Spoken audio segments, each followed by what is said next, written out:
আজ করব জিভে জল আনার মতো কুল মাখা রেসিপি। আমাদের এখানে অত কুল গাছ দেখতে পাওয়া যায় না, আমরা যখনই খাই এরকম বাজারে কিনেই খাই। গিয়েছিলাম মাসির বাড়িতে, ওখানে এত থোকা থোকা কুল যে ছাদ থেকে পাড়া যাচ্ছে, তো ওখান থেকে কুল এনেছি। তো ভাবলাম কুল মাখা করি, তোমাদের সাথেও শেয়ার করা হয়ে যাবে। আর এই কুল মাখা যে কেউ দেখলে জিভে জল চলে আসবে। আসসালামু আলাইকুম, কেমন আছো তোমরা সবাই? নতুন একটি রেসিপিতে তোমাদের সবাইকে স্বাগত জানাই। এই সময়টাতে তো কুল পাওয়া যায়, আর এখন কুল মাখা খাবো না এটা তো হতেই পারে না। আর এই কুল মাখা দেখে আমার মনে হয় সব মেয়েদেরই জিভে জল চলে আসে। কার কার এরকম জিভে জল আসছে তোমরা অবশ্যই কমেন্টে জানিও। আমার মনে হয় বাঙালিরা যে কোনো মাখামাখি খেতে খুবই পছন্দ করে, সেটা কুল মাখা হোক বা পেয়ারা মাখা। আবার নিজের গাছের হলে সেটা তোর কোনো কথাই নেই।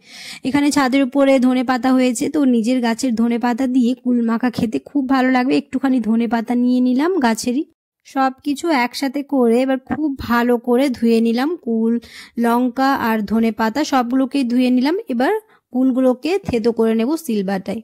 প্রথমে কুলগুলোকে থেতো করে নেব। অনেকেই অনেক রকমভাবে করে থাকে, আমি এরকম করে করব, আশা করব তোমাদের ভালো লাগবে।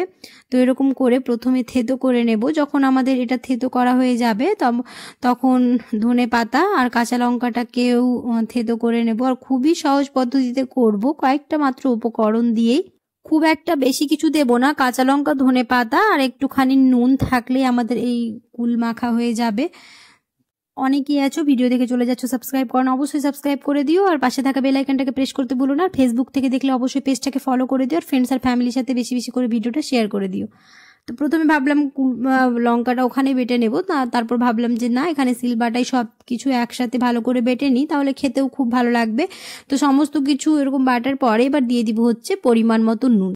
ব্যাস হয়ে গেল, একবারে চটকে মেখে নিলেই হয়ে যাবে আমাদের কুল মাখা রেডি। কার কার জিভে জল আসছে কমেন্টে জানাতে ভুলো না। দেখা হবে খুব শিগগিরই পরে একটি নতুন রেসিপিতে। সবাই খুব ভালো থাকবে, সুস্থ থাকবে, সাবধানে থাকবে। আল্লাহ হাফেজ।